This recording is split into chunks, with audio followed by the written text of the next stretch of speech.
Right. Hey, very good evening. Those who are watching us right now, tuning with us on YouTube, Facebook, um, and and the StreamYard or the Zoom. We just welcome you this evening.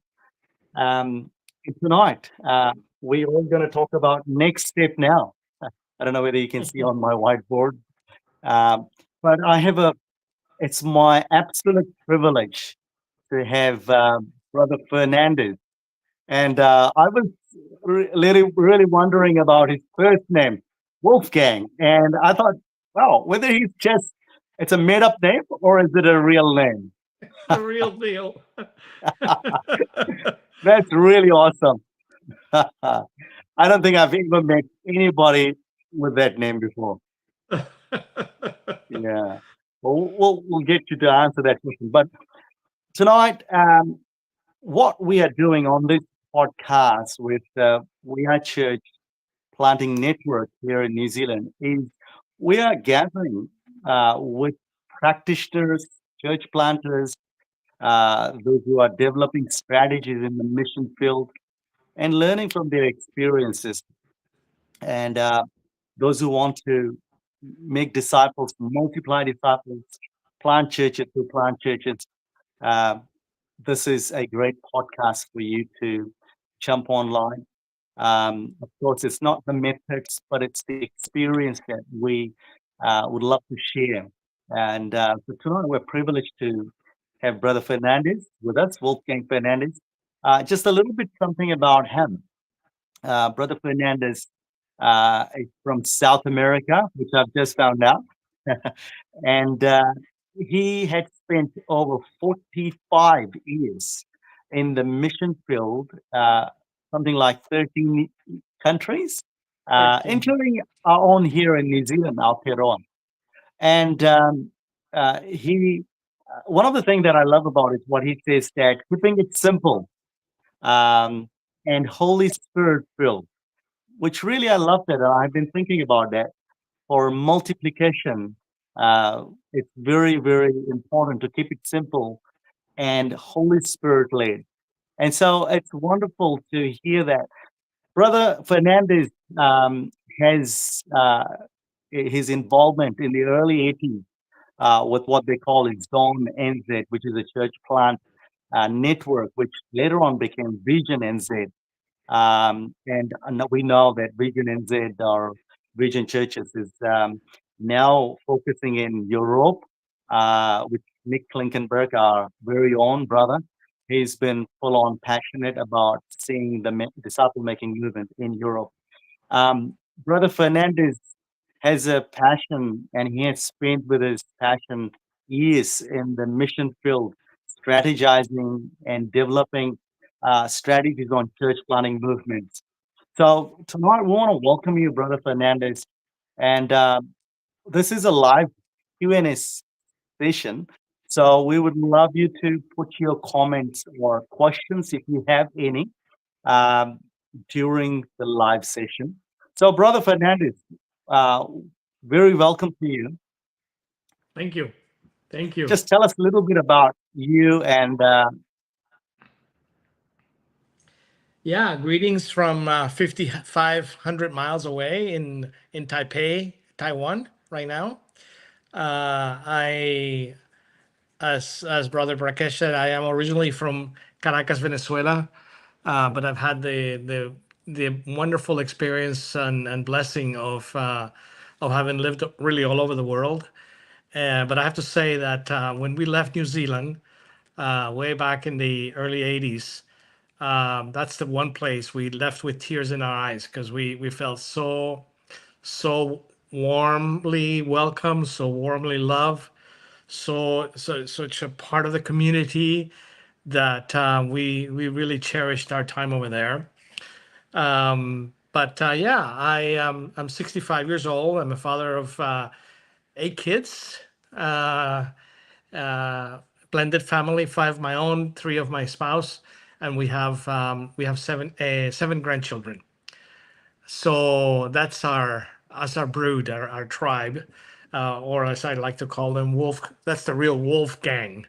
Uh, um, yeah.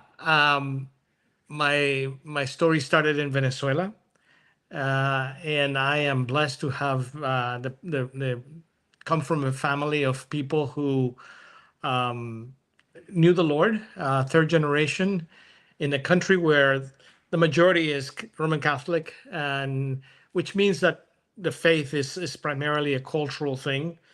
Uh, but I had one side of the family was Pentecostal Assemblies of God. The other side of the family was Presbyterian. So I kind of grew up in a very interesting home where we were exposed to two different types and styles of Christianity, and in a way that sort of prepared me for a ministry that involved the whole body of Christ. So that was part of my upbringing. But my grandfather was a businessman. He had a sausage factory, but he got involved in starting a church. And that was, a necessity back way back then. And then by the time I came along, the whole idea of you needed to be go to seminary and study in Bible school, go to seminary and be dedicated to a church was the norm. But I always had this thing in the background that my grandfather was a bivocational person, and that is now something that in the new things that we are seeing as churches emerging today, we're seeing all sorts of expressions, and no longer we believe that this is the realm of professionals, but it's really a place where anyone who has a passion for people, who has a calling from God, who is committed to following the lead of the Holy Spirit can be part of, can be involved. So that's a point of reference that is very important for how I see things got moving today. Yeah. Yeah. No, brother, that's so good to hear a little bit about you. I know that you, while we were communicating and we were connecting with I found out that you wrote a book, um, and it's called "How the Evangelicals Got the Gospel Wrong." Is it correct that you wrote this book? Yes, that's right. Yes. Yeah. I think it's quite an interesting heading of the book. I think title of the book, "How the Evangelicals Got the Gospel Wrong," and I think it's available on Amazon. Yes. Yeah, that's right. Yes. Yeah. Tell us something about this book. What is this book is about? What is the message that you're conveying to the people? Yeah. Well, I felt like this would be something good to do during those years of COVID. We spent 2 years at home, and not being able to really do anything, which completely shifted my lifestyle. For years, I've been traveling all over the world, and seeing the response of the evangelical church in the United States, where I was living at that time, where I'm living currently. This is my home.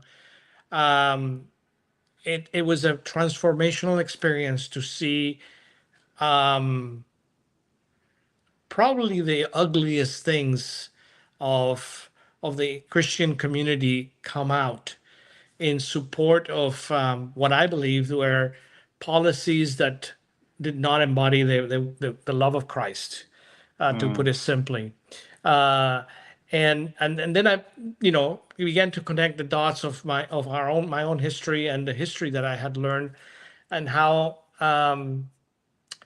we in New Zealand as well, we are inheritors of an understanding of the faith that has come out of Europe.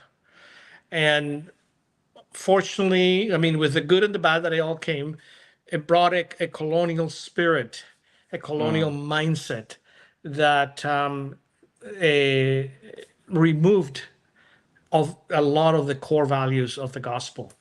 And so that's the premise underneath my thesis, that we got the gospel wrong when we place culture ahead of the gospel, and it doesn't matter which culture it was or it is, because I understand colonialism to be uh, one of those ills of mankind that are mm, embodied in any culture.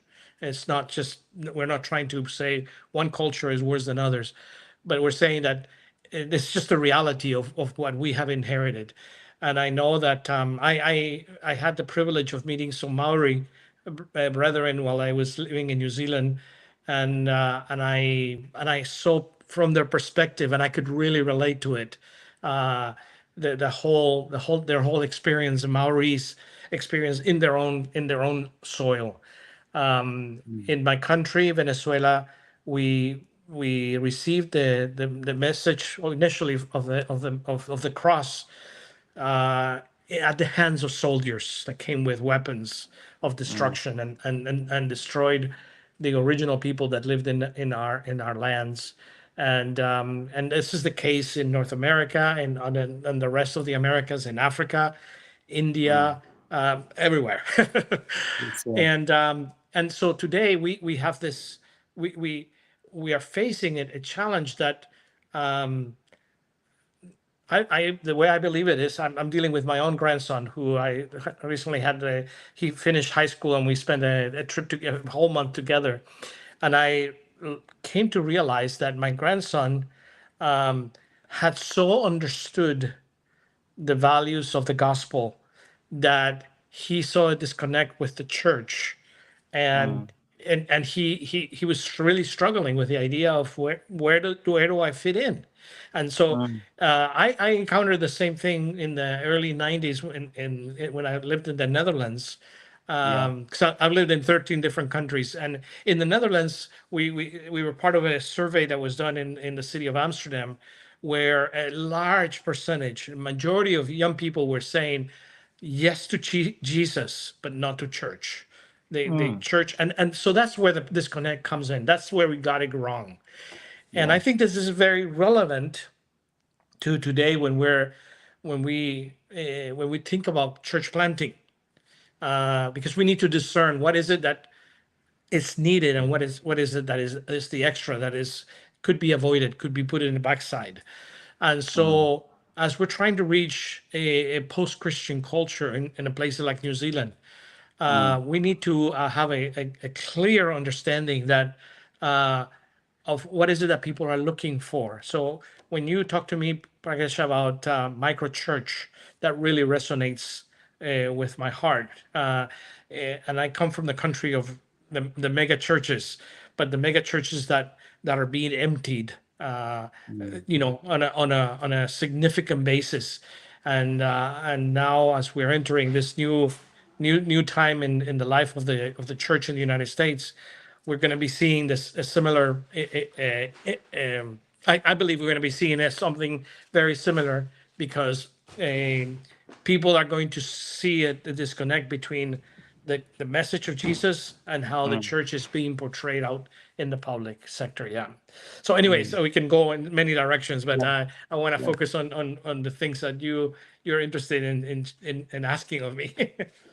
Yes. No, it's very interesting. I think what you are bringing the message of Jesus and how the way that we have been doing churches over the years, that whole cultural side has come more stronger, which is suppress the message, which is transformation, which is life giving message. And I think quite often the people, uh, including my race, um, I think we have some people are watching us as we're talking, and some comments are coming. I want to actually answer those as well.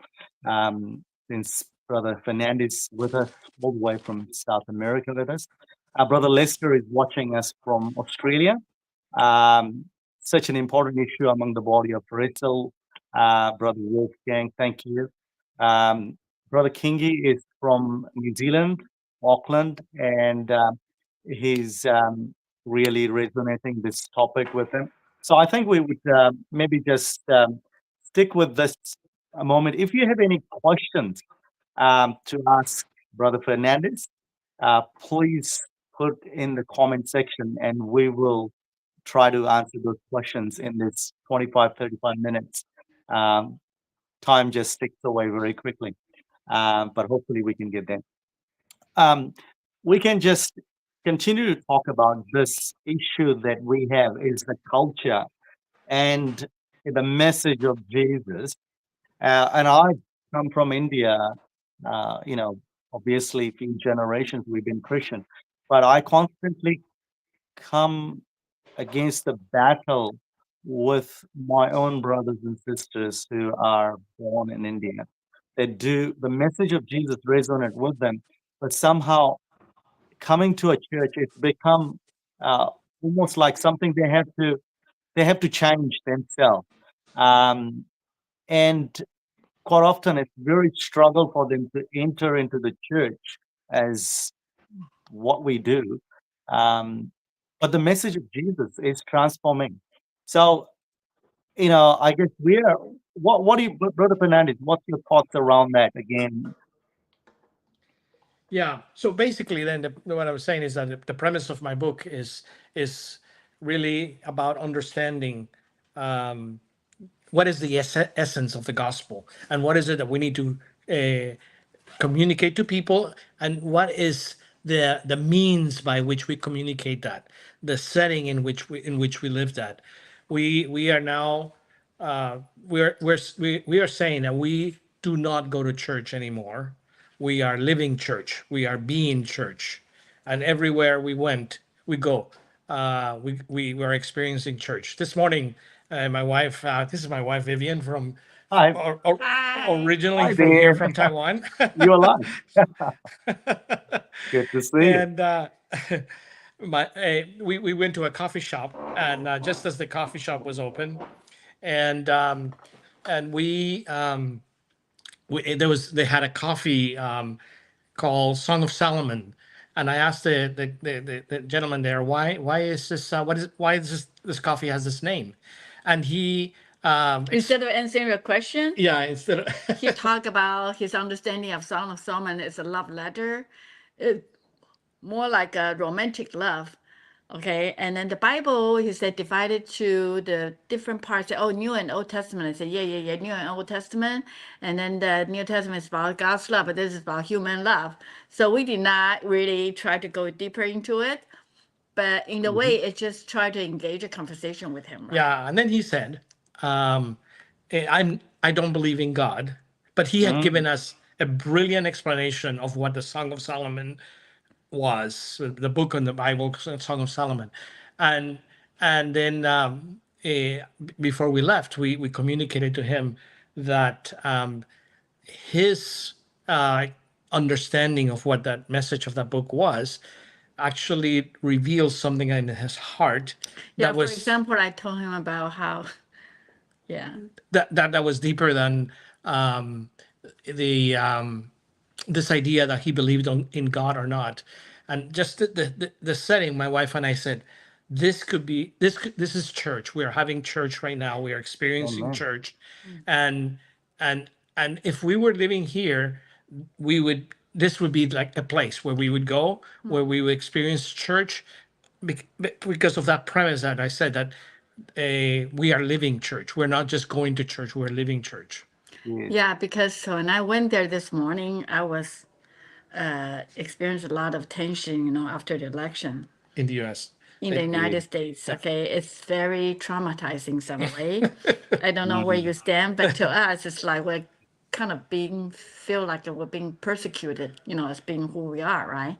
So but then when I go there, listen to this very classical music, classical music is really praising God music, right? And I would just feel so healing.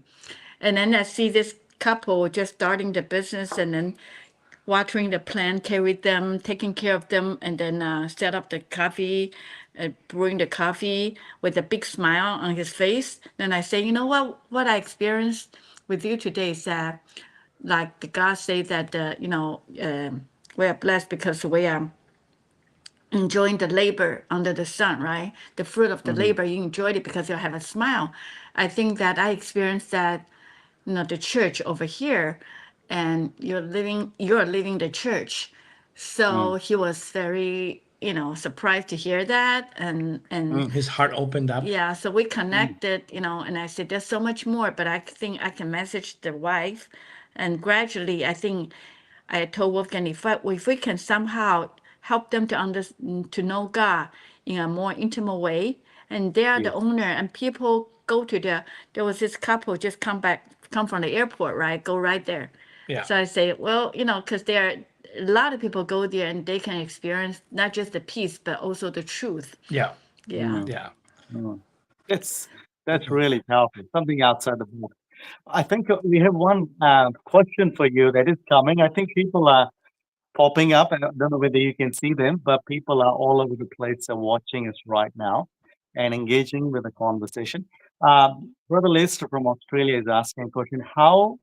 Brother Wolfgang, how has the hierarchy of the church responded to the premise of the book? I don't know whether that makes sense. Yeah, I understand the question.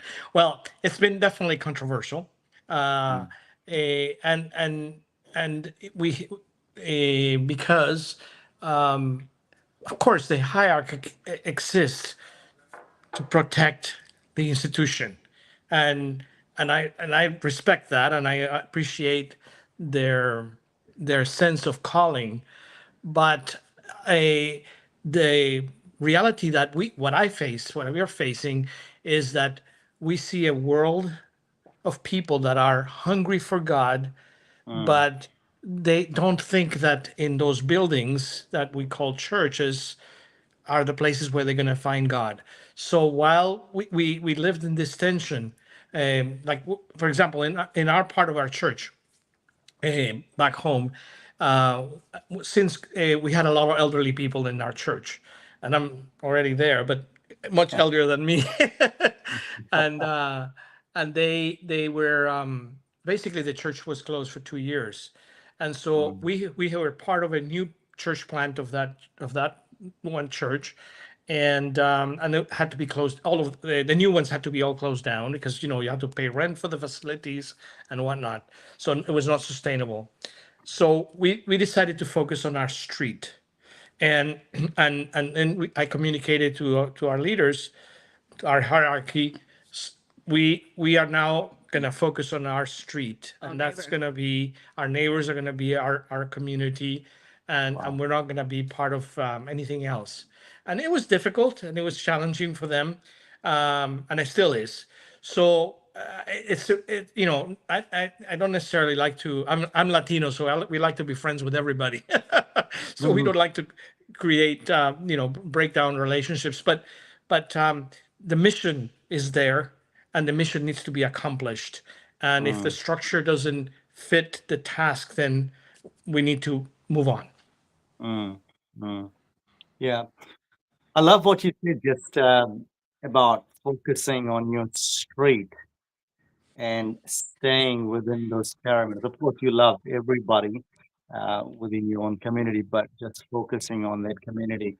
Now, over the last 13 years, you have been, strategizing, and I think one of the thing that you just probably touched on, staying in your neighborhood, which kind of resonate with me with the words of Paul in I think it's Romans 15, where he says that there's no place in this region for me left. I think how that's the movement organization we call about no place left, where they're focusing in their neighborhood until every person has a chance to hear the gospel. Now, tell us any story of that as 13 years of experience. We've seen um, movements that are come out of this initiative that you have taken, or you're training people up. Well, the for us, our street has become a very central part of that, embodying that message. And one of the issues that we see raised up in the world today is the question of authenticity. Authenticity. Where is the authenticity of the message? And it's in our lives. It's in the way we express our lifestyle, the way we do things, the way we respond to problems, annoyances, the way that we respond to a neighbor that is doing something that we don't like. And so to me, that's why the street becomes such an important space to live that out, because people are seeing you. You cannot fake them out. You are who they see. And so we do this in, not just there, but in all kinds of settings, in in the gym, in the community place where we are spending our time, in the coffee shop like we just experienced Yep. this morning here, and so we are encouraging people to look at their world, at their circle of acquaintances, and think Yeah. through, how do I create community Yeah. here? What's your community? In Yeah. other words, Yeah. for example, I'm a businesswoman, okay, Mm. and I think the way I do my business is the way I practice church, supposedly, right? So it used to be, you make money, you give money, okay, Yes. but now I believe what God called us to do is the way you make money is more important than you give money. Actually, it doesn't really care how we give money, but how we make money. So the way we make money will be like, if are we able to not just maximize the profit, but not necessarily maximize profit, but maximize impact to the society, the people around us. How do we bless people? Not just the employee, but the environment, and bring blessing to people through the product that we service. And I think there's a lot of creative product. Doesn't matter if medical one or in the agriculture, all that, and can really serve the mass majority, especially the poor people who really needs it, not the rich people. So the product in the business should be prioritized to serve the people who needs it the most, who cannot afford it. But let's say if we develop this medicine, right? Easiest way to sell it to the pharmaceutical. But instead of selling to the pharmaceutical, we just want to reach out to the people and raise money so we can keep the price down instead of selling it. I mean, I'm just giving a quick, I don't want to hijack the conversation. Yeah. Very good. Wow, Yeah. So thank you. basically, focusing your environment, and meeting needs with real solutions. Yeah, because the 6 days of working is the church. You living the church, okay? Sunday we worship, but then the 6 days you living it. So the people you work with is the one who know your struggle. You can pray with each other, and Yeah. who see your weakness. Mm. Yeah, I love that statement. Correct me if I'm wrong on that. It's Vivian, isn't it? Yes. See, I haven't forgotten your name. I have a good memory. What you say is that the way that we do church, we do the business. Is correct that you said before? That's Yeah. right. And I think that what he's saying is that we're not taking that the 6th day or the 7th day off is the worship, but it's Monday to Sunday until Saturday. That is actually your church. So what you are coming to do on that 1 hour or 2 hours is actually we're taking that outside and influencing the society. Isn't that what when we see here in New Zealand? I don't know about South America, but early history of New Zealand where the gospel spread that happened, bicultural, um, the professionals who came and they gave the early missionaries. I mean, we hear a lot of backstories, but I think the influence. I think one of the book was just on my table, just around the back, is exceptional Kiwi bloke Dave Munn. He's been putting out this whole books, which talks about 200 years of the gospel that has impacted and shaped our history. And I think you just touched on that. That I think something we have forgotten and lost along the way, Vivian. Um, I think somebody just commented that I was pondering this the other day. Who do we become? while making money. Yeah. Over to you. Exactly. Well, Exactly. So I think that one of the my wife has a totally different background than mine, but she's discovering not just in our uh, partnership that we share together, but in her own field, in her Journey of own faith, world, yeah. in her own journey, she is seeing that the transformation that takes Yeah. place when you think that when you put on those glasses that say, everywhere I go, I can be church. Everywhere I go, Mm, I can experience wow. the presence of God, and by keeping all those connections, all those that web of relationships, um, we have multiple groups of people, and Mm, we're so accustomed to having like, one group in one setting, and that's my church. But yeah. when we put on these new glasses that say, no, everywhere you go, at every moment, you are experiencing the presence of Wow. Christ when you are acting in His Spirit and guided by His Very power naturally, yeah. in a very natural way. I Yeah. think that the first is the realization that I grew up in church ever since I was 7 years old. I attend the church until now. I don't remember any time that I skipped church. However, this head knowledge, okay, it doesn't change way I do business, okay. Mm, And I realized that I am slave myself in business, and I'm so tired all the time, even in my mind, thinking, oh, I want to serve God, with my business. But then in reality, every day, my focus is on making money. So mm, that is like, am I serving God or I'm serving money? And I realized that, no, I don't trust God. I'm serving money. Is he still there? I believe so. Yeah. Are you still there? Yeah. Oh, yeah. I'm still here. Sorry. Okay, I might. So I feel like I'm not serving God. Actually, I say I serve God and I want to serve God. My heart is for God, but then in reality, I'm serving, making money. So that Mm, reality, and how do I change?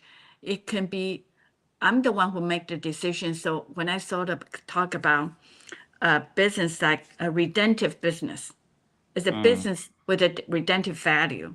Okay, wow. not just making money. Let's say the type of business. I was in real estate, for example, right? Mm, And it's hard to do business in a more creative way. I'm sure they'll be creative in doing business redemptive real estate, yes. but I haven't got to that. But then I come across area where I can do redemptive business through the medical things that I was able to invite to invest. So through those, I don't just count when do I break even. I just think that, oh, this is going to be a long-term investment. I don't worry Mm, about the break even. I don't worry about, because this God's business, and my boss, I'm serving, he's my boss. So the totally mm, different. It's like, hey, if yeah. it's my business, I worry about if I make money. But his business, it's none of my problem. It's your money. The moment I invest, I already Yeah. succeed because I invest in the kingdom. Doesn't matter what happens. He's the boss. He's accountable. So it's like take Mm, tremendous burden off my shoulder. Yeah. Okay, mm, as long Well, as I try my best. So we have it's we want to really, make sure that we're answering your questions, but because this is I'm I a think big we long I'm are. story, I, hijacking the you whole keep I, subject. telling the I story. think you both are. Having Vivian is so excellent. I wasn't expecting that she would be on. Thank you for stopping by and joining us. Anyway, it was good. It's good having you. I think we've so many questions that are already there, but I think you guys answered. I love that what you said, that everywhere we go, we are church. Uh, and it is saying it, but doing it is another thing. Um, because we're not. It's so much ingrained in us that we have to. If we want to be a real Christian, then we must attend. Uh, and I think there is that part of it that actually, we do. But in a family, we do so much things. Like, we are, I'm as a husband, I'm out working, I'm making money to provide for the family. My wife is doing things in the background that I do not know. But there come a time that we sit down and have a chat together. But whatever we're doing in the background, it is still a family to build that. And so, without all that having, but if we sit together, I don't know whether this analogy is actually it just came to me that we sit together and we enjoy those rich moments. But if we just sit together and we don't do anything else, that I don't go out and making money, or what my wife doesn't do homeschool or tidy the house or do things that she meant to be doing as family, it's waste of time with sitting together. So what you actually just brought, Sister Vivian, that wherever we go, we are the church. So those moments are very precious because those impactful when we come together, we celebrate those. So the life that Jesus given. Anyway, over to you. Sorry, it's your time.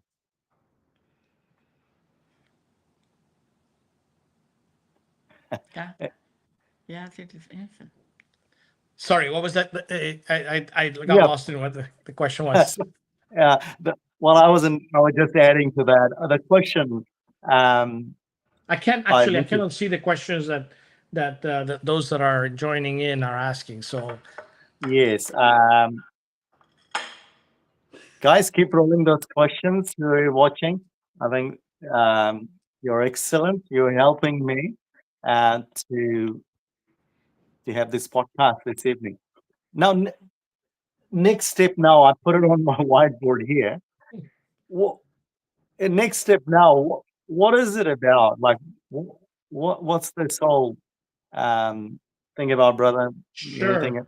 So we in 2003 we incorporated a nonprofit organization to undergird our efforts in different countries in the world. So Next Step basically operates as a decentralized mission enterprise that empowers primarily.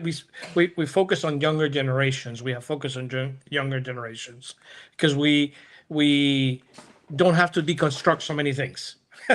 So the things that we were just mentioning, how we think of church in this way, and with the younger generation, we don't have to unpack all of that so much because they more intuitively understand that they can hang out with their friends, and when Jesus comes in the center of that all, and the moment that people are focus their attention into what does Jesus mean here? What does it Jesus mean to you? How does Jesus going to resolve your challenge?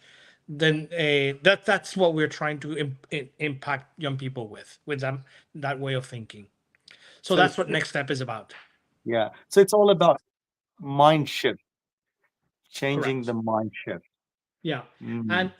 And I think also most importantly is giving people permission to make mistakes in trying to work out what their calling is. Mm.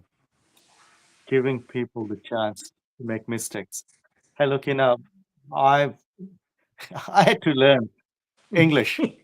So I guess, if there is no Kiwis around to do this, I had to actually put my hand up to do this podcast tonight. But I had to learn, make mistakes. I'm Yeah. not saying I'm perfect in speaking English, but hey, look, I made mistakes. That's why I'm here. So I think with mistakes we learn. And where we're scared of people making mistakes. One of the things, while you both are there, like uh, we had a major shift in the way we're doing things. I'm not saying we're far from being perfect, and we've never. Uh, that's not our goal to be perfect, but to shift from where we were. Um, we were large church. We had several pastors.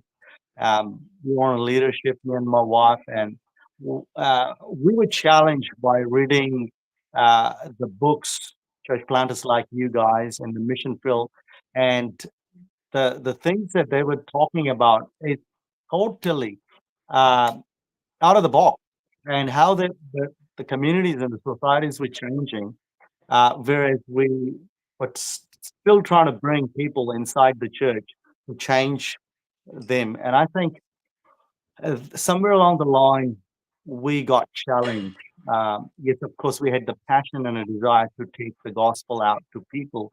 And over the years, we said we need to step down from leadership of what we're doing and meet people where they are at in their houses. So we Wow. had challenges of along the way. Um, but as we went to people's houses, we're beginning to see the real authentic conversations were happening just around the meal time, while we drinking coffee, while we making Yes. food. It Amen. wasn't something we were trying to prepare the room or the hall, that a church building, and then inviting people, providing food. But people were providing the food from different cultures, different religions, and they were asking us to come. They said, "Can you pray for us?" I mean, yes, these people, they are deeply drenched into their own culture and their religious system, but they were open to this friendship. And again, it's not friendship, just friendship evangelism, but they're looking for ways to connect with what we have, the message of Jesus.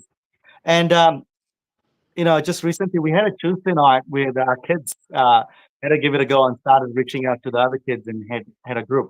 And I was just looking around the kids. One of the boy had written the songs. He's only in the journey of Christian journey, I would say, 6 months, and he's writing this song. He's a Maori boy and rapping it. Now, I think if back in the day, about 14 years ago, 15 years ago, when we were doing the church, if somebody stand up and start rapping, we would say, please sit down, because this is not a play. This is professionals who are going to perform. And I think how much we have, as you said, people are making, we're not fearful of making this and mistakes. It's okay. And it's real and authentic and raw, what we are seeing. Uh, that is just uh, it's just phenomenal, because not, it was what happened that evening is this boy who started rapping this song. It was the words of this song were like, Jesus, you're my king. Jesus, I want to sing. It was a whole heap of words. And he brought it to my wife because he's only 10. And no one's in his family is, I guess, had that background of Christianity, but they're not close to God. But what's happening is beautiful. And he brought this piece of paper with a handwritten song, and he gave it to my wife and said, "This is a song that I wrote." Um, I saw in that room, everybody try to give it a go of this song that he's written, and there was such a joy in that room. But I think I think something opened up, and kids were just started playing the instruments, and there was no professionals. There was no polish programs. So I'm beginning to see, and see, I'm learning still, and I'm open. I don't think you would ever learn, but you're beginning to see that how uh, that can transform the, I guess, the community. Whereas this little boy has taken Jesus back into his school, and he Yeah. started. He comes the other day, and he said, Auntie Rachel, my wife is. I've started my own church at school. All Me and my right. friends, we started, my friends started gathering. I was like, "You starting a church? Do you know anything about church, little boy? You only 10?" He said, "I You say started the right gathering together a word. couple of kids, and we're You praying got to the right Jesus." message. You Uh, got it. and I think that's something is we've never seen before, um, which is what you guys were touching on about the transformation of the community. Yeah. Yeah. Um, So when I talk about giving people permission to make mistake is trusting that the Holy Spirit will walk through that boy and that he will be a witness to his friends, and the Holy Spirit will move and will touch lives, and of course some guidance needs to be put into there, some overseeing needs to happen, uh, but we just need to have those glasses to see, yes, this is church, and that to me that's the first hurdle to overcome. We putting on these new glasses that see that church is something we live, not something that we go to, and that mm, maybe the very first step. Yeah, wow. and maybe that's all we Church can is get through something today. that we live, not Yeah, something that we go to. I think I correct. love that we live, not we go to. That is such a mind shift change, Yeah, Brother Fernandez. Brother Fernandez, another time is ticking away. I did I say it's know. 45 minutes, and by the time you talk, Now, when was the last time that you were in New Zealand? Oh my goodness. It was 1985. No, sorry. We went later. We went in. We were living in China. So it must have been 2010. Wow, Yeah, so 2010, 14 years uh, ago. 14 years ago. Yeah. And when are you coming again next? Invite us. Yeah, yeah. And so, where are you based right now? In America? Yes, in San Francisco, California. San Francisco. And what are you doing at the moment? What's you know, with the next step now? Well, Um, we right I know now you're on holiday. we actually we're not. We're doing like we've visited this extended communities that we have fostered and encouraged. We just Mm, spent time in Bali, where we've been actually working for almost 20 years with a community that serves traffic people and former drug addicts. Yeah. We also, through them, have been involved in what's called peace camps, where they bring Muslims and Christians together, as well as Buddhist. Hindus and Buddhists, to talk about peace. And the conversation ends up focusing on who is the Prince of Peace. And it's a very wow. interesting process. They try to impact 50 provinces, and every month they go to two provinces to do this type of activity. Yeah, so we spent some time with them. Then we also spent some time with our community in Singapore. And basically there we went to a birthday party. That was one of the main things we did. But in that birthday party, we experienced church. We shared basic, testimonies. yeah. We had activities that pointed to Christ, and we're very much in the discipling making process that we have. Then we went to Cambodia, where we are also working with various people. One running a house of prayer, another one developing a business initiative to oversee some startups in the tech sector, and the other one is Agriculture. a new agriculture venture. And now that we went to Shanghai and so on. Again, I'm mindful of the time. So basically, every country, we have our family there. I put a family literally because like we're a bit older, so they are like our children. No, we're much older, not a bit older. Or much older. But there are also people older than we are, but we are the one of them older one. And they love us. They really, embrace us. Family, yeah, it's family. Embrace us. It's a lot of them it's like parents figure to them. Okay, even though most of them still have their parents, but then they embrace us like the parents.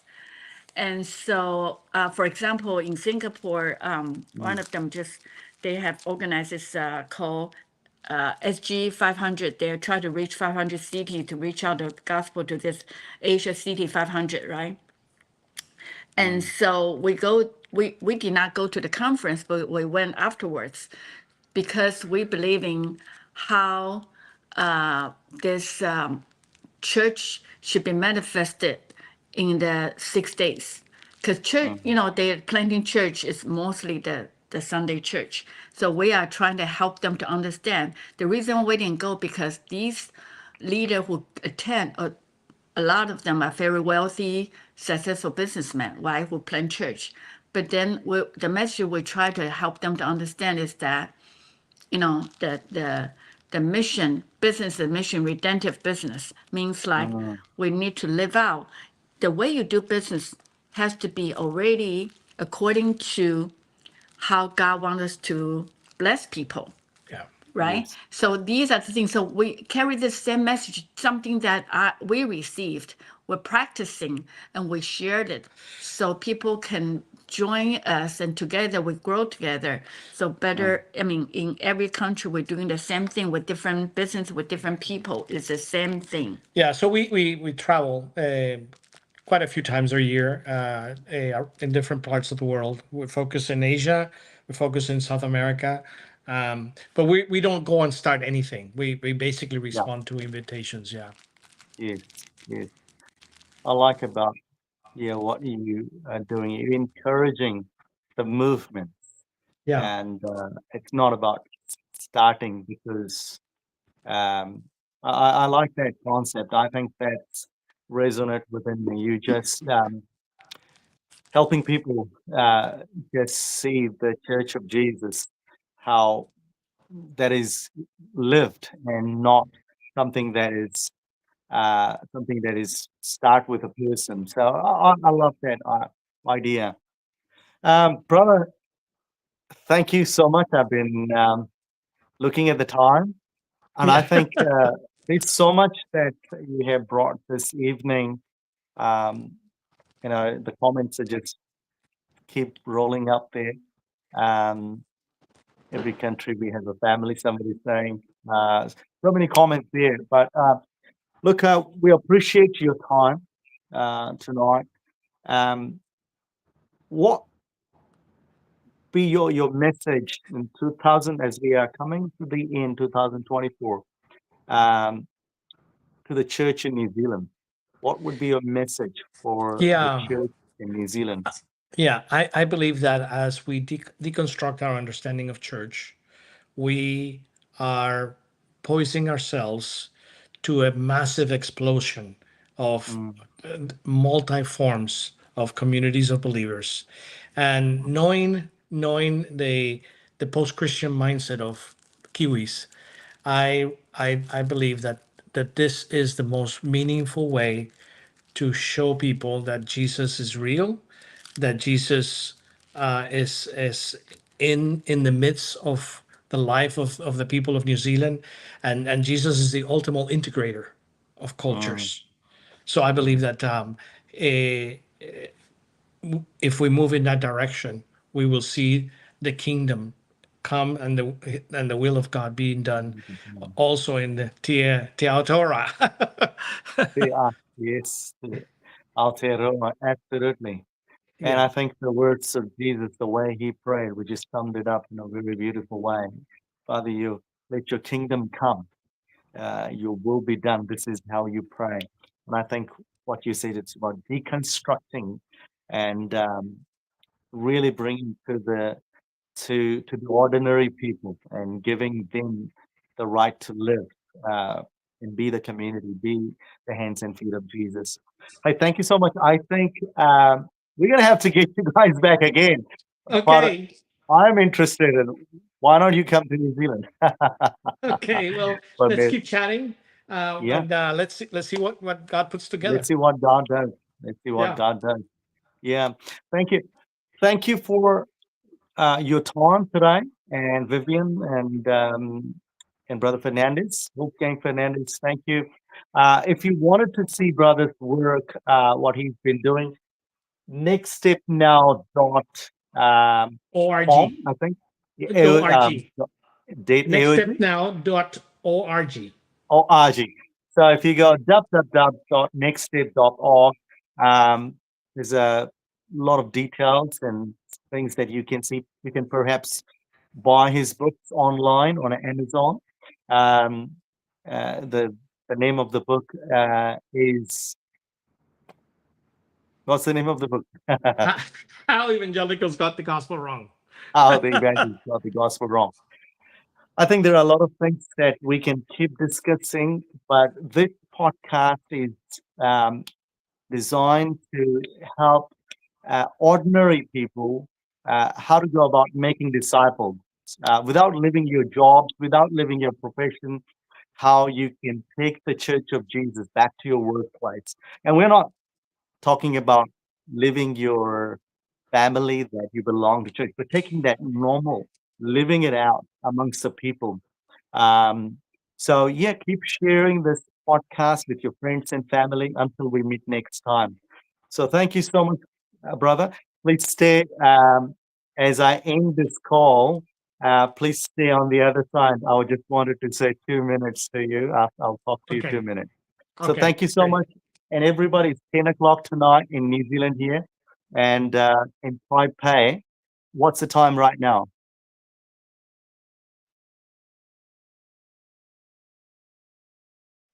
I think Here you're muted. is 5 p.m. 5 p.m.